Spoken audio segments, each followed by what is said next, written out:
और परमाणु बम की ताकत हमारे पास एसडीएम साहब कहां से आई? वो परमाणु बम बनाने वाला व्यक्ति कौन था? मैं पूछना चाह रहा हूं, मैं अपने गांव की जिम्मेदारी है कि उसे खत्म करें। यदि हम चुप रहेंगे तो जो असामाजिक तत्व हैं वो आगे बढ़ेंगे। हम अपनी तरफ की जिम्मेदारी ले रहे हैं, सबसे अपील भी कर रहे हैं कि भाई इस तरह के जो बच्चे हैं, जो समाज है, उनको रोकने का काम करें।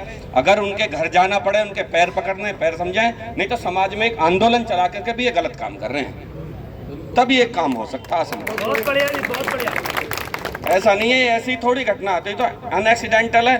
पिछली बार तो ये सुनिश्चित था, हम आपको बता रहे हैं, जो पिछली बार यात्रा हुई है, और ये यहाँ खड़े होंगे एलआईयू वाले तो बुद्धिजीवी तो होंगे, लेकिन सामाजिकता का जो इन्होंने अभी हम लोगों को बताया, क्योंकि अमूमन अधिकारियों में इस तरह की सामाजिक ज्ञान की कमी होती है, लेकिन इन्होंने जिस तरह से बताया, फिर उन्होंने उसका कारण भी बता दिया कि ये प्रोफेसर बनना चाहते थे, उन्होंने पढ़ाई उसकी करी थी, तो उनका पूर्व का जो ज्ञान है वो आज हमारे काम आ रहा है। और इन्होंने और हमारे जो सीओ मैम है, इन्होंने वास्तव में शानदार पहल करके पिछले 3-4 दिनों में जो एक घटना दुखद हुई, मैं बनारस भी रहा, कहीं भी बाहर जाता तो धौलाने की जो यात्रा है, ये पूरे भारत में सबसे बड़ी यात्रा होती है। पिछले 4-5 सालों में धीरे धीरे इसका इतना विशाल रूप हो गया, पूरे भारत में 9 मई को लोग सोशल मीडिया पे सर्च करते हैं कि धौलाना में इस बार यात्रा कैसी रही। हजारों नौजवान, बुजुर्ग, क्षेत्र के सभी धर्मों के, सभी जातियों के लोग इस यात्रा में शामिल होते हैं, इसलिए इस यात्रा की खूबसूरती अलग है। इस बार दुर्भाग्य से एक ऐसी घटना घट गई, और मुझसे पूर्व में सबने कहा कि ये कोई प्री प्लान नहीं थी, क्योंकि प्री प्लान होती तो और बड़ी घटना हो सकती थी, वो अचानक घट गई घटना। लेकिन उसके बावजूद भी सबसे अच्छी बात दोनों पक्षों की ये रही कि ना दायरे पक्ष ने ना हम लोगों ने इस घटना को बढ़ाने का प्रयास करा, घटाने का प्रयास करा। जैसे ही हम वहाँ से निकल करके थाने तक पहुँचे, दायरे से हमारे पास भी, प्रमुख साहब के पास भी, तोमर साहब के पास भी तमाम लोगों के फ़ोन आ गए कि भाई बच्चों से गड़बड़ हो गई, इस मामले को यहीं ख़त्म करो। तो ये सबसे अच्छी बात इस घटना के बाद रही कि एक भी व्यक्ति इस क्षेत्र का ये नहीं चाहता था इस घटना को आगे बढ़ाया जाए। लेकिन जिम्मेदारी हम लोगों की आगे ये है, जो हमारे तरफ बार बार कह रहे हैं कि कुछ बच्चे गलत तरीके से सोशल मीडिया को जो चला रहे हैं अपना व्यक्तिगत फॉलोअर बढ़ाने के लिए, उन लोगों को हम ही को रोकना होगा। और एक मेरा निवेदन प्रशासन से भी है, जो बच्चे उसमें आए हैं, कुछ बच्चे पढ़ने वाले भी होंगे, उनका कैरियर खराब ना हो, उस हिसाब से कार्रवाई हो कि उनका कैरियर भी बचे। पढ़ने वाले बच्चों पे यदि मुकदमे होते हैं तो आने वाले समय में उनकी सरकारी नौकरी में, उनके और चीज़ों में दिक्कतें आती हैं। ये आप जिस तरह से उनको सबक भी मिल जाए और उनका कैरियर भी सुरक्षित रहे, इस बात का भी आपको मेरा निवेदन है, ध्यान रखें। आप सब लोग बुद्धिजीवी बैठे हैं, और आप सब ने लगभग जो इस पूरी घटना को जो पहलू हैं सभी लोगों ने लगभग उनको कह दिया है। हमारे बुजुर्ग बैठे हैं, हमसे भी बड़े लोग बैठे हैं, हम तो हमेशा से सुनते आए हैं कि हम सब लोग एक हैं, और हमने कभी झगड़ा देखा भी नहीं, पहली बार ये हुआ। और इसीलिए घटना की हमें भी कोई अंदाज़ा नहीं था, वरना प्रशासन और बड़ी संख्या में फोर्स हो सकती थी, हमने ना कभी सोचा, और हमें उम्मीद है कि भविष्य में कभी इस तरह की घटना होगी भी नहीं। इससे शानदार व्यवस्था हमारे दायरे के भाई भविष्य में करेंगे। मैं अपनी इन बातों के साथ ही अपनी वाणी को विराम देता हूँ। धन्यवाद। पहले तो मैं माफ़ी चाहूँगा कि मैं देरी से पहुँचा, एक मजबूरी हो गई थी, वरना तो शुरू से ही रहता। और मैं समझता हूँ कि सारी बातें यहाँ लगभग हो गई होंगी, उन्हें दोहराने से कोई फ़ायदा नहीं है।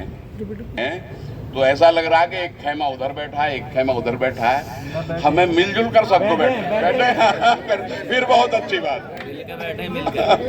नहीं, फिर ये बहुत फिर ये बहुत अच्छी बात।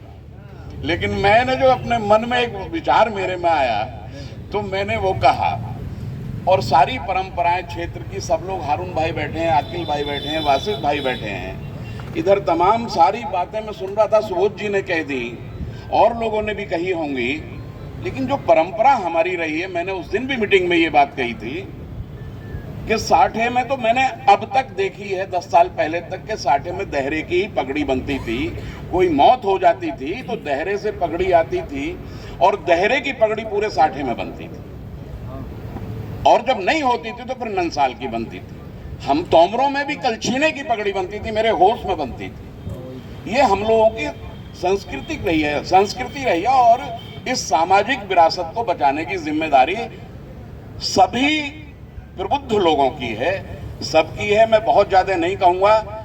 ये एसडीएम साहब ने, सीओ मैम ने जो शुरुआत की, परसों दोनों लोगों को अलग अलग बैठाया। मैंने भी कहा कि एक साथ हम लोग बैठेंगे, और मैं तो बल्कि ये प्रयास कर रहा था, ये अच्छा हुआ कि इन लोगों ने कराया कि हम लोग आपस में ही समझौता करके एक साथ बैठते, एक साथ चाय पीते, और उसमें प्रशासन की भागीदारी होती चाहे ना हो। लेकिन मैं बहुत ज़्यादा नहीं कहूँगा।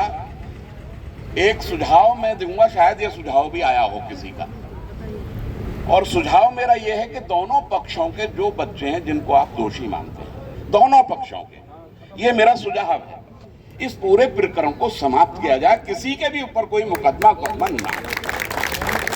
ये मेरा सुझाव है। दोनों पक्षों का, सबकी सहमत, दोनों तरफ से जो बच्चे हैं, उस प्रकरण को सीओ मैम मैं आपसे निवेदन करूंगा, हाँ, उस प्रकरण को दोनों लोगों को, प्रतिष्ठित लोग हैं, उनको बुला करके, उन बच्चों को बुला करके, और दोनों तरफ के मामले खत्म किए जाएं। और मैं उदय प्रताप जी की 2 लाइन सुना करके अपनी बात समाप्त करूंगा। बोलने का मन तो बहुत था, लेकिन बहुत लोग बोल लिए होंगे कि न तेरा है न मेरा है, ये हिंदुस्तान सबका है। न तेरा है न मेरा है, ये हिंदुस्तान सबका है। अगर नहीं समझी गई ये बात तो फिर नुकसान सबका है। जय हिंद, जय भारत। तक पगड़ी जाती थी देहरा से, तो मेरे ख्याल से नहीं, मतलब मैं बात को पूरी कर रहा हूँ, आपकी कोमा लगा दिया था ना आपने, तो मेरे ख्याल से अच्छी ये परंपरा है, इसको पुनर्जीवित कर दिया जाए तो अच्छा होगा। अब भी जाती है जी। एक बात जी हमारे यहाँ पे बजाड़ा ग्रुप में हर एक की लेके आते हैं, अभी भी जाती है। तो सब जगह ले जाओ, फिर सपनावत में भी ले जाओ, और नारायणपुर बास्का में भी ले जाओ, सिवाया जहाँ भी सब जगह ले जाओ। हाँ, तो देहरे वालों भैया ले जाना शुरू करो भाई, अब ले जाना शुरू कर दो, वक्त आ गया ही। एक बात और मैं बता दूं कि पहले होता था कि लड़की खानदानी परिवार की, इससे शादी कर लो भाई, ठीक रहेगा, खानदान देखते थे। अब खानदान वानदान ख़त्म हो गया, इसने मोबाइल ने सब ख़त्म कर दिया। अब जो है, पहले तो नानी, दादी, बाबा, दादा की कहानी सुन के बच्चे बड़े होते थे, उनको देख देख के बड़े होते थे। अब मोबाइल में वीडियो देख देख के बड़े हो रहे हैं, तो संस्कार का जो स्रोत है वो मोबाइल आ गया।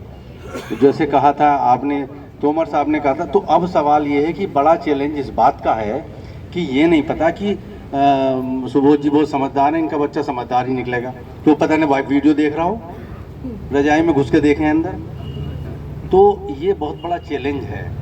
और इसमें तो ये भी हो सकता है कि जो उनके मोबाइल हैं उनको टाइमली दिया जाए, घर से बाहर निकलो तो जाओ, और घर में अंदर आ जाओ तो मोबाइल रख लो, एक अलमारी में बंद कर दो, अब बाहर निकलो तो चले जाओ लेकर। तो टाइम होता है ना, जैसे भाई इतने टाइम में देंगे इनको, जैसे इनको वो बंदूक देते हैं ये कि पहरे पे रहेगा तो देंगे और फिर रखवा लेंगे, ऐसे तो करते हो।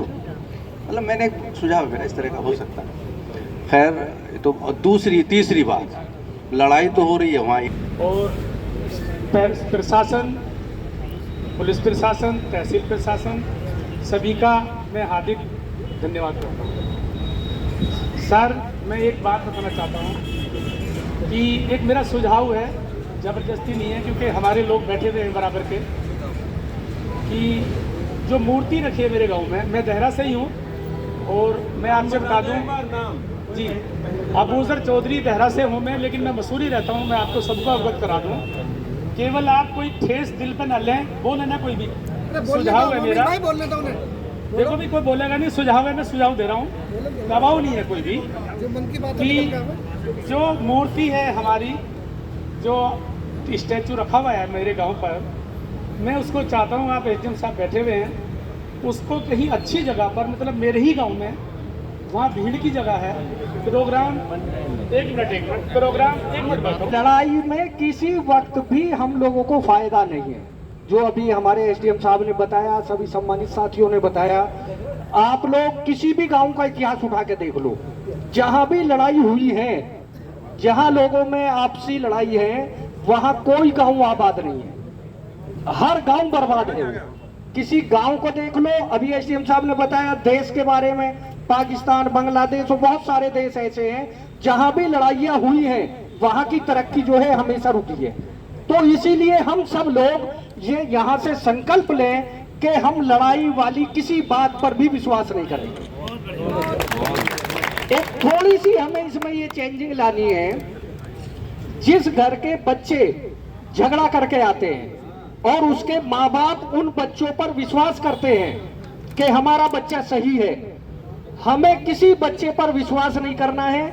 अगर कोई बच्चा हमारा आकर ये कहता है कि हमारा झगड़ा हो गया, तो हमें दोनों समुदाय के लोगों को पहले उसकी जानकारी करनी है, उसके बाद उस पर अमल करना है।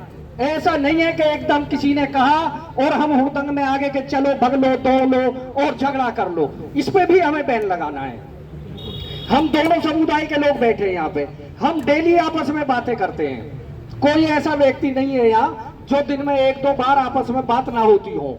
तो इस चीज पर भी हमें ये देखना है कि किसी बच्चे की बात पर हमें अमल नहीं करना है। हमें पहले उसकी तहकीकात करनी है, अपने बड़ों से बात करनी है, उसके बाद उस पर अमल करना है।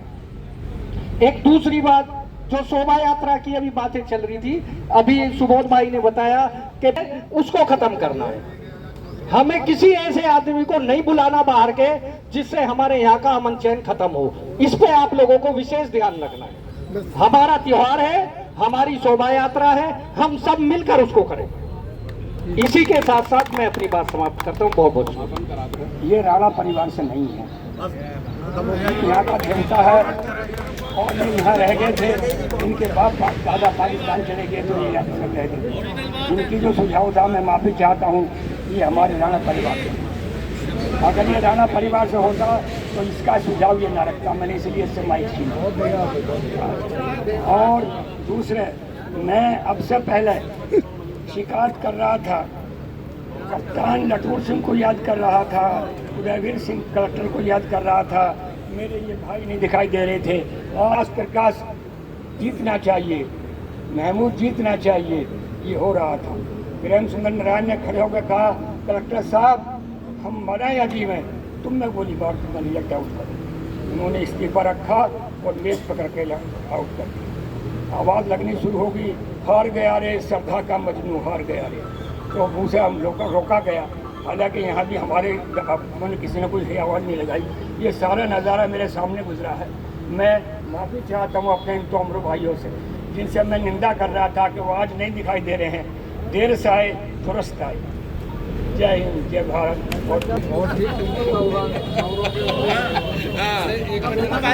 भाई हाथ मिलने चाहिए, हाथ मिला के जाएंगे सभी लोग। और प्रधान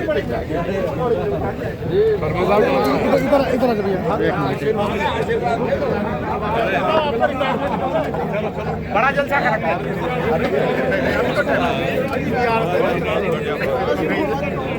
गर्मी झेलनी पड़ी थोड़ा।